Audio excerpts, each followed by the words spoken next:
fellow citizens. On Tuesday, we will be voting for a president for the next 4 years. We all have the same question: who should I vote for? We have been flooded with TV advertising paid for by unknown sources, meaning interest groups who can afford to pay for it. We have seen the debates, and the media immediately shoves their interpretation down our throats. They were trying to convince us who won a particular debate. What does it mean, winning a debate? And how does that make you better suited for president? All that really matters are the facts and how they affect our daily lives and our future. Instead of voting based on the last TV commercial, let's do our homework. Think over the last few years and make a real decision. It actually becomes quite simple. Things that matter to me. First, when the last president was leaving office, he left us with this: with the worst economic crisis since the Great Depression almost a century ago, putting our country in a near free fall. With the highest deficit ever, although he inherited a sizable surplus.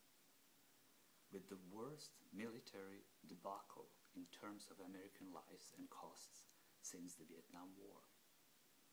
With the fastest rising number of enemies of our country ever, making us less safe in the future. With the lowest respect and approval of our country in the world ever, undermining our leadership. With the highest gas prices ever. Second, the current president is a decent man who believes that human dignity means something and that health insurance for all is part of that need. And let's not forget what happened in these 4 years. He has been able to stop the collapse of the economy and has led our country to a recovery. Yes, we are better off today than we were 4 years ago. Think about what happened to your 401k, to your job security, and your home value 4 years ago as a result of that previous presidency.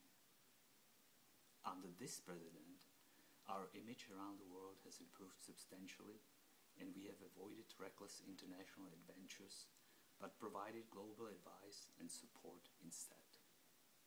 This president has recognized that the free-for-all globalization, by simply shipping work abroad, does only stuff the pockets of the few, while pulling the rug from under the feet of the normal people of this country who then can't find work.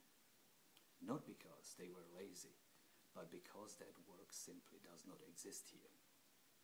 We are shipping around the globe even the smallest items that could very easily be produced here at home, giving our people work.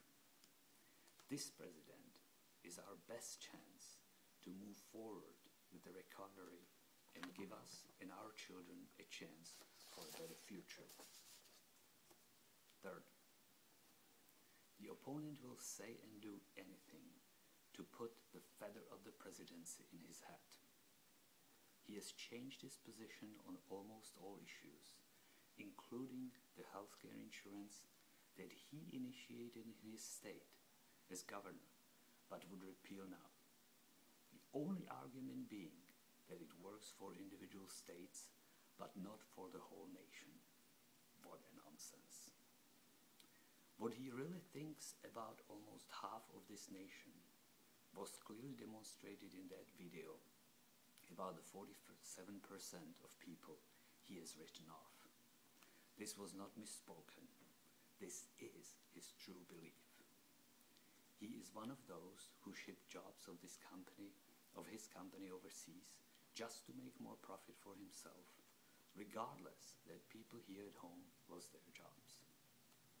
His recipe for recovery, by even more tax breaks for the most wealthy, has been proven wrong during the last Republican administration. And for for the change this opponent wants to bring about to this country, he has not come up with a single workable proposal during the whole campaign. His addition and subtraction in his budget do not add up. He does not have ideas how to reduce international tensions, and he is much more likely to put us in another reckless war. 4. The Republicans in Congress prevented the debt ceiling from being approved in a normal way and caused the credit rating of the United States to be degraded, causing our borrowing to be more costly. The Republicans in this last Congress had one goal: to prevent the president from succeeding, which they, thank God, did not achieve. The bottom line is, the current president will give us continuous recovery, more jobs, more stability and security, more dignity and predictability.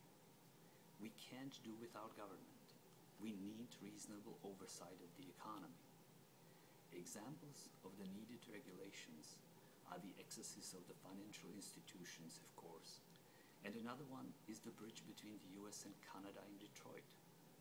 A private owner of the international bridge, how is that even possible, is trying to block the building of a badly needed second crossing.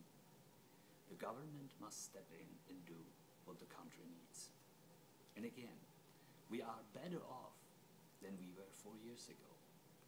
But we also need a reasonable Congress.